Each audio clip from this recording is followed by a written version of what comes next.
할렐루야. 오늘은 천국에 가서 받을 상급 그리고 지옥에서 받게 되어질 형벌, 이러한 제목으로 함께 은혜를 나누고자 합니다. 사람이 이 땅에 태어나 살다가 죽고 나면 그들의 영원한 운명은 천국이냐 지옥이냐로 구분됩니다. 천국에 들어가면 우리는 영생복락을 누릴 뿐 아니라 천국에서 상급을 받게 될 것이고, 지옥에 떨어지면 영원히 꺼지지 않는 불목과 유황불 사이에서 고통을 당하게 될 것인데, 자, 그렇다면 이런 의문이 들죠? 천국에 들어가서 누리는 모든 영광과 상급은 같을 것인가? 사람마다 차이가 있을 것인가? 지옥에 떨어진 사람들이 당하는 지옥의 고통 같을까? 차이가 있을까? 아마 여기에 대하여서 다양한 생각이 있을 수 있어요. 이 시간에는 이러한 문제에 대해서 먼저 함께 생각을 해보고자 합니다. 학교 졸업식이 되어지면 졸업식장에 가죠. 수백 명이 함께 졸업하기 위하여 모여 있지만 그 아이들은 크게 두 종류로 나누어집니다. 어떤 아이는 개근상, 선행상, 우수상, 모범상, 상이란 상은 다 가져가는 친구가 있고, 어떤 아이는 달랑 졸업장 하나만 가져갑니다. 이 결과를 보고 학교에서 학생들을 차별하냐? 그렇게 시비를 붙을 수 없을 거예요. 왜냐? 그가 학교 생활을 얼마나 잘했느냐? 그렇지 못했느냐에 따라서 차등을 두는 것은 지극히 공정한 일이기 때문에 그렇죠. 지금 중국의 항저우에서는 아시안게임 경기가 벌어지고 있어요. 각국을 대표한 국가대표 선수들이 각 종목마다 최선을 다하여 경기를 치르고, 그 결과에 따라서 금메달, 은메달, 동메달이 주어지게 됩니다. 똑같은 선수인데 누구는 금메달, 은메달, 동메달 주는 것이 차별입니까? 그렇지 않잖아요. 흘린 땀, 그리고 나온 성적에 따라서 차등을 두는 것은 지극히 자연스럽고 당연한 것이라 할 수 있겠습니다. 또 이런 예를 들어볼까요? 자동차를 운전하다 보면 정해진 속도를 위반하는 경우가 있어요. 최고 속도가 100km로 제한된 고속도로를 두 대의 차가 속도 위반을 했어요. 한 대는 110km로 달렸어요. 10km 초과했고요. 한 대는 150km를 달렸어요. 둘 다 속도 위반한 것 맞습니다만, 나라에서는 10km 과속한 차와 50km 과속한 차에게 똑같은 범칙금을 부과하는 것이 아니죠. 더 많이 과속한 차에게 더 많은 벌금을 물리게 하는 것은 지극히 당연한 일이고 공정한 일일 거예요. 재판의 경우도 그렇죠. 법정에 가면 수많은 죄인들이 재판을 받습니다. 그런데 판사가 자기의 인맥이나 이해관계에 얽히지 않고 그 사람이 지은 죄가 얼마나 되느냐에 따라 법적으로 정해진 선고를 하는 것은 공의로운 재판관이라고 볼 수 있죠. 이와 같이 천국과 지옥도 매 한 가지라 이 말입니다. 천국에서 받을 상급, 지옥에서 받을 형벌, 사람마다 차이가 있어요. 어디에 성경에 그런 게 나와 있죠? 마태복음 16장 27절을 보면 인자가 아버지의 영광으로 그 천사와 함께 온다. 이것은 곧 예수님의 재림의 때, 이때를 말하는 것이고, 그때에 각 사람이 행한 대로 갚으리라고 했습니다. 행한 대로 갚으시는 것이 하나님의 원리입니다. 그리고 요한계시록 20장 12절에 보면 이 세상 마지막 날 되면 모든 자들이 하나님의 심판대 앞에서 심판을 받게 될 거예요. 심판주 되시는 하나님의 그 보좌 앞에는 책이 있는데, 그 가운데 두 종류의 책 가운데 그 사람이 어떻게 살았느냐, 그 행위를 기록한 책이 있어요. 그래서 그 책에 기록된 대로 심판을 받습니다. 사도 바울도 같은 말을 했습니다. 고린도후서 5장 10절에 이는 우리가 다 반드시 그리스도의 심판대 앞에 나타나게 될 것이고 각각 선악간에 그 몸으로 행한 것을 따라 받게 된다고 하였습니다. 그러므로 우리가 하나님을 믿는 저와 여러분들이 하나님의 거룩한 심판대 앞에 가서 이 땅에서 내가 어떻게 살았느냐를 가지고 여러분들에게 주어질 상이 결정될 것이니 최선을 다하여 열심으로 주님을 예배하고 섬기고 주신 사명을 잘 감당하는 저와 여러분들 되시기를 주님의 이름으로 축복합니다. 자, 그렇다면 가장 먼저 천국과 지옥 그리고 상급과 형벌의 수준을 정하시는 하나님, 심판주 하나님은 어떤 분이신가를 알 필요가 있습니다. 하나님께서는 이사야 선지자를 통하여서 나는 공의의 하나님이다. 어떠한 죄라도 반드시 그 죄에 대하여서는 보응하시는 하나님이다. 그뿐 아니라 나는 구원을 하나님이다. 어떠한 죄인이라도 그를 사랑하고 용서해서 구원받기를 원하신다라고 표현하셨습니다. 그렇습니다.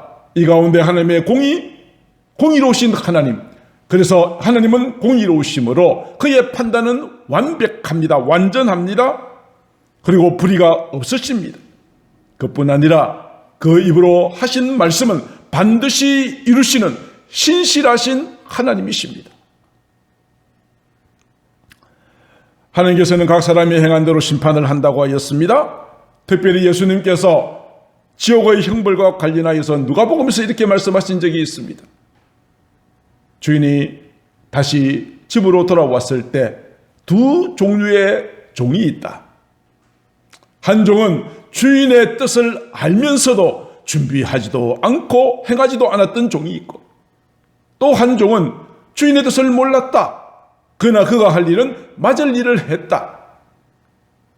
똑같이 맞을 일을 한 것은 사실이지만 어떤 종은 많이 맞고 어떤 종은 적게 맞는다고 했습니다. 차이가 무엇입니까? 주인의 뜻을 알고도 한쪽은 주인의 뜻을 몰랐기 때문에 이 말입니다. 사랑하는 성도 여러분, 오늘 이 시간 저를 통하여 하나님의 말씀을 여러분들에게 전하였고 여러분은 들었습니다.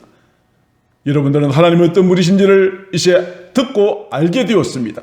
그렇다면 내가 듣고 안 대로 내가 그 말씀대로 순종하며 살아가야지, 복음이라고는 한 번도 들어보지 못했던 사람보다 말씀을 듣고도 준비하지 않고 행하지 않는 자에게 더 하나님께서 형벌을 주신다고 분명히 말씀하셨다는 사실을 기억하시기를 바랍니다. 하나님께서는 우리의 모든 죄에 대하여서 해결할 수 있는 두 가지 장소를 마련하셨습니다. 두 장소입니다. 우리의 죄를 해결할 수 있는 장소. 하나는 우리의 모든 죄를 당신의 아들 독생자 예수 그리스도로 하여금 십자가에 못 박아 죽게 하심으로 누구든지 그를 믿는 자마다 멸망하지 않고 영생을 얻게 하신 바로 그 갈보리 십자가입니다. 또 한쪽은 우리 주 예수 그리스도를 부인하고 끝까지 순종하지 않고 세상으로 죄악으로 달려가는 자, 그들을 위하여 준비한 장소가 어디입니까? 지옥입니다. 지옥. 이 지옥에 대하여서는 단테가 썼던 신곡이라는 것이 있죠.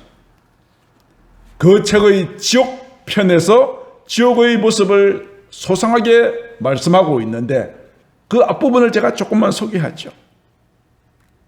단테의 신곡의 지옥편의 앞에 보면 지옥의 문이 있어요. 그 문 위에 이런 내용의 글자가 새겨져 있다고 합니다. 모든 희망을 버리시오. 이곳에 들어오는 그대여. 지옥은 어떤 곳이라고요? 희망이 없는 곳입니다. 앞으로 좋아질 것이라는, 지옥의 모든 고통이 끝날 것이라는 일말의 희망도 없는 곳이 지옥이라고 말합니다. 그런데 이 지옥의 문 앞에 문 꼭대기에 보면은 아주 낯익은 하나의 조각상이 보입니다. 무엇처럼 생겼다고 보십니까? 네, 바로 소위 로댕이라는 사람의 생각하는 사람이라고 하는 그런 조각입니다.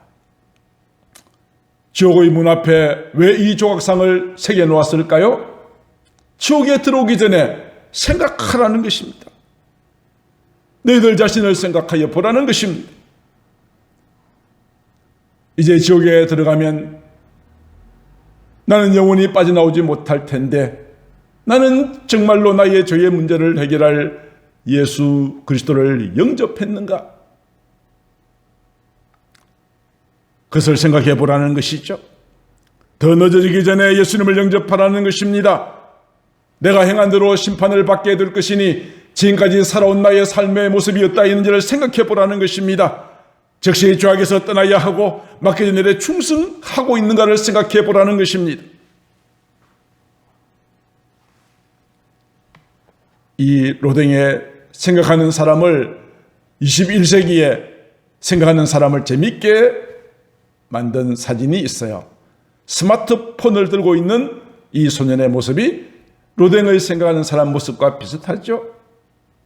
오늘날 많은 사람들은 그 마음속에 무엇을 생각하며 살까요? 무엇을 생각하며 살까요? 오늘 말씀이 우리에게 주시는 것처럼 장차 우리가 가야 할 천국과 지옥에 대한 생각을 할까요? 아니면 내가 어떻게 하면 세상에서 성공하고 돈 많이 벌고 즐겁게 그렇게 살 생각만을 할까요? 그것은 저희들은 알 수는 없죠. 그러나 분명히 이 로댕의 생각하는 사람의 조각은 지옥 문 앞에 있다는 것입니다. 저는 오늘 세 편의 영상을 함께 보고자 합니다. 지옥. 빌 와이저라는 사람의 지옥 간증 영상입니다만 이 빌 와이저는 23분 동안 실제로 죽었어요. 그런데 그 사이에 몸에서 영혼이 빠져나와서 23분 동안 지옥을 다 보고 다시 살아났습니다. 그가 다시 살아나서 그가 보았던 지옥에 대한 간증을 하는 내용이에요. 이 간증을 소개하는 글 가운데 이런 경고의 내용이 있습니다. 당신이 죽은 후에는 이미 너무 늦었습니다. 지금 내가 살아있는 날 동안 이 간증을 듣고 이 무시무시하고 이 참혹한 지옥에 가지 않도록 우리가 마음을 다짐해야 한다는 그런 의미입니다. 우리 이 영상 잠깐 함께 보시도록 하겠습니다. On November 23rd, 1998, I had an experience that truly changed my life. Now, it doesn't matter if you believe my experience. What matters is that you check out what the Word of God has to say about hell and avoid it just the same. This was not a near-death experience. This was actually an out-of-body experience that would be classified as a vision in the Bible. In 2 Corinthians 12:2, Paul, when he was caught up into heaven in a vision, he said whether in the body or out of the body, he didn't know. Well, the Lord showed me that I left my body. Now, my wife and I had attended a prayer meeting every Sunday night. We came home from this prayer meeting, went to bed like any other normal night. Now, I had never studied the topic of hell at this point. I have never gone to dark movies. I've never drank. I've never taken drugs. And I never had a vision before. And I got up at 3 o'clock in the morning just to get a glass of water. And suddenly I was pulled out of my body. And I found myself falling through the air down this long tunnel. And it was getting hotter and hotter. And then I landed on a stone floor in an actual prison cell in hell. Rough-hewn stone walls, bars, filthy, stinking, dirty prison cell, but like a dungeon. And I wondered, how did I get here? Why am I here? I was fully awake and cognizant. I looked up and I saw these two enormous beasts in the cell, these demons. Stylish in appearance, bumps and scales all over the one's body, huge jaw, sunken in eyes, claws about a foot long. And they were pacing in this cell like a vicious, caged animal. And they had the most ferocious demeanor about them. They had an extreme hatred for God. They were blaspheming and cursing God. And then they had this hatred they directed towards me. The one picked me up, threw me into the wall of this prison cell. I hit the wall. I felt like bones had broken. Even though a spirit doesn't have bones, it felt that way. I collapsed on the floor. And I wondered, how could I be alive through this? I couldn't believe I was surviving this. How could I be alive through this? But this body withstands the torments. And I noticed, though, there was no blood or water coming from the wounds. But Leviticus 17:11 says, the life of the flesh is in the blood. Well, there's no life in hell, so there's no blood. And there's not one drop of water in hell. And these demons have no mercy over you whatsoever. They have an extreme hatred for you. You cannot see the hand in front of your face. While I was taken out of this prison cell, I was placed over next to this large, raging pit of fire that was actually about a mile across, with flames raging high up in this open cavern. And this is where I could first see people. There were thousands of people inside this pit, screaming and burning. It was so horrendous to see a person on fire. They just looked like skeletons. And the screams were so loud and deafening, you want to get away from the screams, but you can't. There is no tolerable, comfortable level in hell. Any area is far worse than you can imagine. I wanted to talk to a person, but you're kept isolated and alone for all eternity. You never, ever get to be with people. For all eternity, you're kept by yourself. You know, I thought about my wife up on the earth, and I understood I'll never get to say goodbye to her. You don't realize how tormenting of a thought that is. You know, I'll never get to be with my wife, enjoy her, hold her, and to not have any finality with your loved ones is extremely tormenting, that for all eternity, she'll never know that I still exist, that I'm down deep in the earth. You know, death does not mean cease to exist. Death means separation from God. You still exist. And the stench in hell is sulfur. You don't ever get to go to sleep. You're completely exhausted, and you never, ever get to go to sleep. You're hungry, you never get to eat. You never get that drop of water. You're thirsty. Remember the rich man in Luke 16 wanted one drop of water to cool his tongue. You never get that drop of water. The fear level that you experience in hell is so far beyond anything you can imagine. And I know something about fear. I was attacked by a 10-foot tiger shark, pulled down under the water. Well, that fear that I felt at that moment paled in comparison to what you feel in hell. I saw maggots crawling all over everything, and snakes, demons that were only 2 and 3 feet tall. Some were larger, twisted, deformed, grotesque. When I was looking at all this horror, something began lifting me up this dark tunnel. And then suddenly this bright light appeared. I knew immediately who it was. And I just called out his name. I said, Jesus. He said, I am. When he said that, I went out. I passed out, and I don't know if I died, but he touched me. When I came to, it was at his feet that I realized that if he wouldn't have gone to the cross, I would be in that place for all eternity. Man, I was so grateful for the cross. I just want to thank him over and over and over. I didn't want to ask him any questions, but thoughts started coming to my mind, and he would answer my thoughts. And there was 8 different things that he answered for me. But I'm just going to share 2 of them with you. One is, I thought, Lord, why did you send me to this horrible place? He said, because many people do not believe hell is real. He said, even some of my own people did not believe hell exists. The second thing was the hopelessness. You see, God blocked it from my mind that I was a Christian. He hid that fact from me. Many scriptures in the Bible that point that out, but he hid it from me for this reason. You see, if I was there as a Christian, which I was, but I didn't realize, I would have known, praise God, he's getting me out of here. But as an unsaved person, he wanted me to experience what they feel. Hopelessness. And you don't know what it's like to be absolutely hopeless. For all eternity, you understand you're never, ever going to get out of this place. There's not going to be anybody come rescue you. You'll never get out. That's the worst part of hell. Understanding you're never going to get out. But the reason hell is so horrible is because it's a place absent from God's goodness and his attributes. He withdrew his goodness because it was prepared for the devil and his angels, not for man. But if man rejects Jesus, there is no other place for him to go. Please hear me. You do not want to experience hell for even 1 minute, much less than an eternity. But 1 second after you die, it'll be too late. You will not get a second chance. Because God loves us, he gives us a free will to choose. Please investigate the scriptures for yourself so you can find the truth and avoid this place at all costs.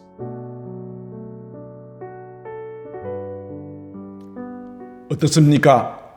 지옥의 모습이 너무나도 두렵지 않으십니까? 자, 이제 두 번째 영상입니다. 영상의 제목은 나는 천국에 갈 수 있을까? 입니다. 지난 1997년 3월 24일 날 미국의 한 언론사에서 특별한 설문조사를 했습니다. 설문조사 제목은 이렇습니다. 천국에 갈 가능성이 가장 높은 사람은 누구일까요? 라고 하면서 그 당시에 존경받는 수많은 사람 이름을 쫙 다 열거하고 체크를 하게 했습니다. 미국 사람들이 생각하는 꼭 천국 갈 것이라고 지목했던 1순위가 누구인 줄 아십니까? 전체 가운데 79%가 이 사람은 꼭 천국 갈 것이라고 대답했다고 합니다. 그 사람은 바로 테레사 수녀였습니다. 과연 그녀의 삶은 존경받을 만하지요. 그런데요, 테레사 수녀가 79%인데 이보다도 무려 8%가 높은 87%로 응답한 사람이 있어요. 테레사 수녀보다도 더 존경받는 사람, 그 사람은 꼭 천국에 갈 것이라고 생각하는 사람 도대체 누구일까요? 예, 이제 그 내용은 오늘 두 번째 영상, 나는 천국에 갈 수 있을까? 이 영상을 통해서 확인하실 수 있어요. 두 번째 영상 함께 보시겠습니다. 여러분은 천국에 갈 것 같은 기분 좋은 느낌을 원하십니까? 아니면 실제로 천국에 가기를 원하십니까? 1997년 3월 24일 미국에서 특이한 여론조사가 있었습니다. 천국에 갈 가능성이 가장 높은 사람이 누구인지를 알아보는 내용이었습니다. 여러 후보 중에 테레사 수녀가 79%로 가장 높았습니다. 그런데 테레사 수녀보다 더 높은 87%가 나온 사람이 있었습니다. 무려 8%나 높게 나온 그 사람은 과연 누구일까요? 그것은 바로 설문을 작성한 본인이었습니다. 놀랍게도 미국의 1위 테레사 수녀를 이긴 것입니다. 결과를 보면 재미도 있지만 마냥 웃어넘길 수 없는 묘한 여운이 남습니다. 어떻게 이런 결과가 나올 수 있을까요? 설문을 통해 저는 이렇게 느꼈습니다. 사람은 일반적으로 다른 사람보다 자신에게 관대하다고 말입니다. 조금 나쁘게 말하면 자기 자신에 대해서 객관적으로 냉정하게 보지 못한다고 말입니다. 천국은 한자로 하늘천, 나라국, 하늘나라라는 뜻입니다. 나라, 즉 국가의 개념으로 생각해 보겠습니다. 우리가 한국을 떠나 미국에서 살려고 한다면 어떤 준비가 필요할까요? 일단은 시민권 절차를 알아보고 기본으로 영어를 배워야겠죠. 기본적인 자격은 영주권을 받은 지 5년 이상 지나야 되고 적어도 2년 반을 미국에서 거주했어야 됩니다. 영어 인터뷰 예상 문제와 답변을 숙지하고 인터뷰를 하고 읽기 쓰기 시험도 봅니다. 그 외에 모든 과정을 통과했을 때 비로소 미국의 국민으로 살 수 있습니다. 철저한 준비가 필요하고 단 한 가지 항목이라도 부족하면 시민권을 얻을 수 없습니다. 준비 과정에서 많은 어려움이 생기고 힘들 수도 있습니다. 그러나 어려움이 있어도 미국 이민이라는 목적을 위해서 최선의 노력을 다합니다. 이렇게 한국을 떠나 미국에서 사는 것조차 결코 쉬운 일이 아닙니다. 그런데 이렇게 까다로운 절차도 받아들이고 그렇게 똑똑하고 꼼꼼하게 준비하는데 왜 천국을 가는 것은 철저하게 준비하지 않고 낙관적으로 생각할까요? 정말 천국 가는 일이 그렇게 쉬운 일일까요? 아무것도 알아보지 않아도 괜찮을까요? 어지간하면 갈 수 있을까요? 천국은 어떤 곳일까? 천국은 어디에 있을까? 천국에 가려면 어떠한 준비를 해야 될까? 아주 세밀하고 철저하게 알아봐야 되지 않을까요? 우리가 천국 가는 문제를 낙관적으로 생각하는 이유는 하나님에 대한 보편적인 인식 때문인 것 같습니다. 하나님은 굉장히 자비롭고 사랑이 많으시고 인자하신 분이다. 우리의 부족함과 사정을 잘 아시기 때문에 너그럽게 봐주신다. 대체로 이런 인식들입니다. 물론 이것은 하나님의 성품이 맞습니다. 그러나 정확히 말하자면 하나님의 성품 중에 일부입니다. 하나님은 따뜻한 모습만 갖고 있지 않습니다. 하나님은 때로는 분노하시며 투기하시고 심판하실 때는 굉장히 무섭고 정말 냉정해 보이시기도 합니다. 그러나 이런 성품 또한 하나님의 모습입니다. 하나님을 안다면 온전한 모습을 다 알아야 되지 않을까요? 이런 하나님을 잘 알아서 그런 것일까요? 사도 바울은 이렇게 말씀하십니다. 내가 남에게 복음을 전파한 후에 도리어 버림이 될까 두렵다고 말입니다. 바울이 어떤 분입니까? 초대교회에서 어느 누구보다 열심히 복음을 전파했습니다. 돌에 맞아서 죽을 뻔하다 살아나고 매질을 당하고 당하고 부서진 배에서 살아남고 결국은 순교로 자기 목숨을 바쳤습니다. 이런 바울 정도면 구원의 확신을 갖고 확실하게 천국 갈 수 있다고 자신할 수 있지 않을까요? 그런데도 바울은 하나님 앞에서 너무나 두렵고 떨림을 고백하고 있습니다. 이 말씀을 처음 접했을 때의 충격을 지금도 잊을 수 없습니다. 전에 목사님은 모든 교인들이 구원받고 천국은 따놓은 것처럼 말씀하시고 우리도 그것이 당연한 줄 알았습니다. 그런데 바울은 왜 이렇게 두려워하실까? 바울이 잘못된 것이 아니라면 우리가 문제 있는 것이 아닐까? 우리는 바울같이 살지도 못했는데 왜 이렇게 자신만만하고 구원과 천국을 자신했을까? 이런 생각들이 끊임없이 몰려왔습니다. 사람들에게 휩쓸리듯이 신앙하다가 갑자기 제자리에 멈춘 것 같았습니다. 예수님은 이렇게 말씀하십니다. 날 보고 주여 주여 한다고 천국 가는 것이 아니라 하나님의 뜻대로 행하는 자라야 들어간다고 말입니다. 예수님 보고 주님 주님 하는 걸 보면 이미 교회 다니고 예수님을 믿는 신앙인 아니겠습니까? 그러나 그렇다고 해서 다 천국 가는 것은 아니라고 하십니다. 하나님의 뜻대로 행해야 된다고 하십니다. 그렇다면 먼저 하나님의 뜻을 아는 것부터 철저하게 준비해야 되지 않을까요? 여러분은 혹시 쓴소리를 잘 들으시는 편입니까? 하나 예를 들겠습니다. 보통의 고등학교에서 중하위권 성적의 고3 학생이 있습니다. 그런데 이 학생은 서울 안에 있는 대학교를 가고 싶어 합니다. 이런 마음을 아는 엄마는 2명의 과외 선생님을 소개해 줍니다. 처음 만난 선생님은 간단한 문제를 몇 개 풀게 하더니 환하게 웃으며 이렇게 말합니다. 너 이 정도면 충분히 서울에 있는 대학 가고도 남는다. 나랑 일주일에 한 번씩만 공부하면 돼. 대학 가면 미팅도 하고 친구도 사귈 수 있어. 이렇게 과외 선생님은 장밋빛 미래를 보여줍니다. 학생은 벌써 낭만적인 캠퍼스 생활을 상상하며 가슴이 웅장해집니다. 그 학생은 이어서 다른 과외 선생님을 만납니다. 몇 문제 푸는 모습을 보시더니 한숨을 쉬고서 깊이 생각하다가 말을 꺼냅니다. 너 지금부터 내가 하는 말 잘 들어라. 너 이대로는 절대 서울에 있는 대학에 갈 수 없다. 기본이 안 돼서 재수해도 쉽지 않다. 그래도 정 가고 싶으면 나랑 정말 죽기 살기로 해야 된다. 하루에 10시간 이상 공부해야 되고 잠은 포기해라. 게임도 노는 것도 다 끊어야 된다. 생각해보고 연락해라. 그 학생은 큰 충격을 받고 기분이 나빴습니다. 잠도 안 오고 좌절감에 눈물만 흘렸습니다. 그러나 생각해보면 틀린 말은 하나도 없었습니다. 이제 학생은 두 선생님 중에 한 분을 정해야 됩니다. 여러분은 어떤 선생님을 고르겠습니까? 교회의 목자는 천국으로 인도하는 가이드, 선생님 같은 역할을 합니다. 어떤 목자는 믿기만 하면 구원받고 교회를 다니면 이미 천국은 따놓은 것처럼 말합니다. 어떤 목자는 매일매일 성경을 가르치고 전도와 기도를 독려하고 열심히 하는데도 매일 책망하며 꾸짖습니다. 여러분은 어떤 목자와 함께 가시겠습니까? 2000년 전 초대교회의 신앙은 오늘날 같지 않았습니다. 날마다 모이기를 힘쓰고 기도와 전도를 쉬지 않고 바울은 아침부터 저녁까지 말씀을 가르쳤습니다. 기본적으로 이 정도로 열심히 신앙했습니다. 우린 믿으니까 구원받았다고 하면서 안심하지 않았습니다. 과거 구약시대 때 이스라엘 사람들은 하나님의 선지자들을 다 죽였습니다. 선지자들이 자꾸 참된 말, 인정하고 싶지 않은 말, 마음 아픈 쓴소리를 했기 때문입니다. 그러면서 선지자에게 말하기를 우리에게 정직한 것을 보이지 말라, 부드러운 말을 하라, 거짓된 것을 보이라, 이렇게 말합니다. 한마디로 듣기 좋은 말만 하라는 것입니다. 여러분은 천국에 갈 것 같은 기분 좋은 느낌을 원하십니까? 아니면 실제로 천국에 가기를 원하십니까? 천국과 지옥의 존재를 말씀하신 하나님은 시시한 농담이나 하시는 분이 아닙니다. 성경 안에 기록된 그분의 약속은 단 하나도 빠짐없이 다 지키셨습니다. 저와 여러분은 언젠가 천국과 지옥 둘 중에 한 곳을 가게 됩니다. 철저하게 천국에 갈 준비를 하던지 가만히 있던지 모두 내가 선택하고 내가 대가를 치르게 됩니다. 오늘 영상으로 여러분이 천국에 갈 수 있을지 답을 줄 수는 없습니다. 그러나 절대 안심하지 말고 냉정하고 객관적으로 천국을 알아보고 준비해야 될 것을 말씀드립니다. 자, 이제 마지막 영상이 되겠습니다. 지금까지 저희들은 지옥과 천국에 대한 영상을 함께 보았습니다. 우리의 영원한 미래는 천국이냐 지옥이냐 그 중에 한 가지죠. 예수님께서도 너희들은 무슨 일이 있어도 지옥은 가면 안 된다라고 말씀하셨죠. 지옥까지 안 하려면 내 죄의 문제를 해결해야 하는데 나의 죄가 용서함을 받고 하나님의 자녀가 되고 내 이름이 생명책에 기록되고 멸망하지 않고 구원을 받게 되는 길을 오늘 이 세 번째 영상에서 제시하여 주고 있어요.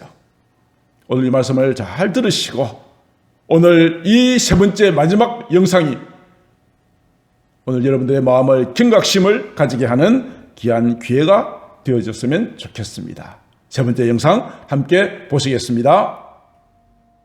지옥에 안 가는 방법에 대해 나누어 보고자 합니다.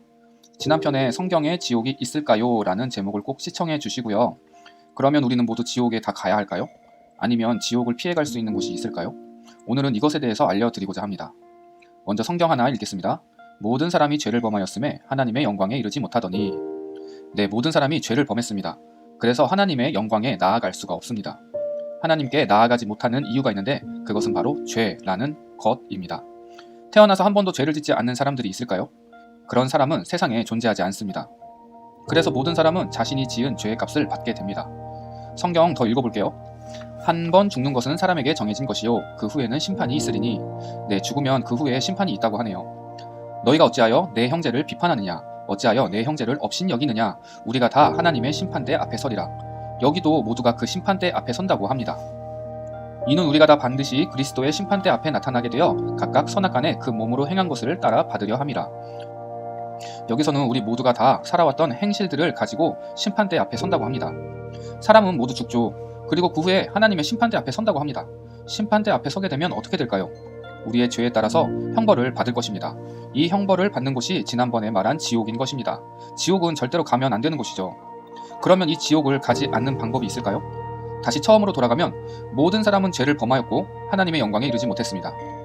이 죄로 심판을 받는 것이고요. 그래서 이 죄의 문제가 해결이 되어야 합니다. 착한 일을 많이 하면 죄가 없어질까요? 착한 일은 착한 일이고 죄는 죄입니다. 수행을 오랫동안 하면 죄가 없어질까요? 아니요. 한 번 지은 죄는 돌이킬 수 없고 그대로 있습니다. 돈으로 이 죄를 지울 수가 있을까요? 아니요. 그 어떤 것을 해도 이 죄를 없게 할 수는 없습니다. 결론은 내가 가진 힘으로는 이 문제를 해결할 수 없다는 것입니다. 그러나 성경에서는 한 가지 방법이 있다고 소개합니다. 바로 하나님의 하나뿐인 아들 예수님께서 우리의 죄값을 대신 치러주셨는데 이것을 믿고 예수님이 우리 안에 들어오시도록 영접하면 구원을 받게 된다는 것입니다. 죄를 전가하려면 흠이 없는 제물이 대신 그 죄를 받아야 합니다. 그런데 이 세상에 흠이 없는 것이 있을까요? 없습니다. 그러나 흠이 없으신 완전하신 하나님의 아들 예수님이 인간의 육체를 입고 이 땅에 내려오셔서 대신 죽으셨습니다. 십자가에서 말이죠. 대신 제물이 되신 것입니다. 하나님이 세상을 이처럼 사랑하사 독생자를 주셨으니 이는 그를 믿는 자마다 멸망치 않고 영생을 얻게 하려 하심이라. 우리가 아직 죄인 되었을 때 그리스도께서 우리를 위하여 죽으심으로 하나님께서 우리에 대한 자기의 사랑을 확증하셨느니라. 우리가 이 예수님이 우리를 죄에서 구해주셨다는 것, 이 사실을 믿는 사람은 구원을 받게 되며 지옥의 문제가 해결이 되는 것입니다. 우리를 너무나도 사랑하시는 하나님은 한 사람이라도 이것을 알고 예수님을 믿기를 원하십니다. 도둑이 오는 것은 도둑질하고 죽이고 멸망시키려는 것뿐이요 내가 온 것은 양으로 생명을 얻게 하고 더 풍성히 얻게 하려는 것이라. 예수님은 우리의 삶을 더욱 풍성하게 하실 수 있으신 분입니다. 이르되 주 예수를 믿으라. 그리하면 너와 내 집이 구원을 받으리라 하고 누구든지 주의 이름을 부르는 자는 구원을 받으리라 하였느니라. 내가 만일 내 입으로 예수를 주로 시인하며 또 하나님께서 그를 죽은 자 가운데서 살리신 것을 내 마음에 믿으면 구원을 받으리라. 사람이 마음으로 믿어 의에 이르고 입으로 시인하여 구원에 이르느니라. 예수께서 이르시되 내가 곧 길이요 진리요 생명이니 나로 말미암지 않고는 아버지께로 올 자가 없느니라. 너희는 그 은혜에 인하여 믿음으로 말미암아 구원을 받았으니 이것은 너희에게서 난 것이 아니요 하나님의 선물이라. 네, 이것은 선물입니다. 이 예수님을 믿으면 여러분은 생명을 얻게 되고 심판을 받지 않습니다. 인간으로서 해결할 수 없는 구원의 길이 열린 것입니다. 하나님이 우리를 위해서 다 하신 거죠. 그러나 믿지 않게 되면 구원의 길은 없고 여전히 죄와 심판의 문제가 남게 되는 것입니다. 그를 믿는 자는 심판을 받지 아니하는 것이요 믿지 아니하는 자는 하나님의 독생자의 이름을 믿지 아니하므로 벌써 심판을 받은 것이니라. 하나님을 모르는 자들과 우리 주 예수의 복음에 복종하지 않는 자들에게 형벌을 내리시리니 죄의 삭은 사망이요 하나님의 은사는 그리스도 우리 주 안에 있는 영생이니라. 여러분의 선택은 어떠신가요? 여전히 하나님은 우리에게 손을 내밀고 계십니다. 이 영상을 보시는 분들 중에 나도 예수님을 믿어 심판받지 않고 구원을 얻길 원하시는 분들이 계시나요? 그렇다면 저와 함께 예수님을 믿는 기도를 지금 드려봤으면 좋겠어요. 마음을 담아서 저의 기도를 따라해 주시면 됩니다. 주 예수님, 나는 주님을 믿고 싶습니다. 십자가에서 죽으심으로 내 죄값을 담당하시니 감사합니다. 지금 나는 내 마음에 문을 열고 예수님을 나의 구주, 나의 하나님으로 영접합니다. 나의 죄를 용서하시고 영생을 주심을 감사합니다. 나를 다스려 주시고 나를 주님이 원하는 사람으로 만들어 주옵소서. 예수님의 이름으로 기도합니다. 아멘. 사랑하는 성도 여러분, 이제 저희들은 세 가지 영상을 함께 보았습니다. 각자마다 영상을 보고 느낀 느낌이 각각 다르시겠지만 오늘 이 시간에 여러분들에게 한 가지 도전을 드리고자 합니다. 여러분들이 그저 지옥 가지 않고 천국 간 것으로 만족하지 마시기 바랍니다. 나를 구원하기 위하여 독생자까지 아낌없이 주신 그 하나님을 기쁘시게 해드리고 그 하나님께서 나에게 맡기신 사명을 잘 감당하여 세상 마지막 날 주님 앞에 섰을 때 칭찬받는 자가 되어야 하지 않겠습니까? 상 받는 자가 되어야 하지 않겠습니까? 내가 얼마나 잘 믿고 잘 섬기고 순종했느냐에 따라서 여러분들의 상급의 수준이 달라진다니까요. 성경 가운데 가장 위대한 사도였던 바울, 그의 모든 사역은 정말 기독교 역사 가운데 정말 아름다운 꽃을 많이 피웠지만 사도 바울도 고백하기를 내가 이렇게 열심히 복음에 증진하고 살아왔던 모든 목적이 있었다. 그것은 상 받기 위한 것이라고 했습니다. 우리는 상을 결코 가볍게 여기서는 안 될 것입니다. 우리 모두 하나님께서 주시는 영원한 상, 세상의 면류관은 썩어질 것이지만 썩지 않는 영원한 면류관을 받게 되기를 간절히 소망합니다. 그렇게 고백하였던 사도 바울의 위대한 고백, 빌립보서 3장과 디모데후서 4장에 있는 말씀을 함께 읽고 말씀을 마치고자 합니다. 빌립보서 3장 13절 14절 형제들아 나는 아직 내가 잡은 줄로 여기지 아니하고 오직 한 일, 즉 뒤에 있는 것은 다 잊어버리고 앞에 있는 것을 잡으려고 표대를 향하여 앞에 있는 것, 표대가 무엇입니까? 그리스도 예수 안에서 하나님이 위에서 부르신 부름의 상급을 위하여 달려가노라 그렇게 고백했습니다. 그리고 사도 바울의 가장 위대한 고백 있죠. 디모데후서 4장 7절과 8절 말씀입니다. 저는 이 사도 바울의 고백을 들을 때마다 나도 내 인생의 마지막 종지부 찍을 때 이런 고백을 할 수 있었으면 참 좋겠다 그런 생각을 해요. 나는 선한 싸움을 싸웠다. 나는 나의 달려갈 길을 중간에 포기하지 않고 끝까지 싸웠다. 나는 믿음을 지켰다. 오늘 이러한 세 가지 고백이 여러분들의 고백이 되기를 바랍니다. 그리고 8절 말씀이죠. 그가 선한 싸움을 싸우고 달려갈 길을 마치고 믿음을 지킬 수 있었던 바로 그 배경에는 디모데후서 4장 8절 이제 후로는 나를 위하여 의의 면류관이 예비되었다. 의의 면류관 누가 주시는 것입니까? 주 곧 의로우신 재판장께서 주시는 것이다. 언제요? 그날이 언제입니까? 주님이 다시 오시고 세상 마지막 심판의 그날에 나에게 주실 것이다. 사도 바울이 끊임없이 환난과 핍박을 다 이겨내고 복음을 증진할 수 있었던 것은 나를 위한 의의 면류관이 있음을 바라보았기 때문에 그렇게 할 수 있었다는 것입니다. 나에게만 아니라 주의 나타나심을 사모하는 모든 자, 곧 여러분들에게도 동일하다는 것을 말씀하여 주고 있습니다.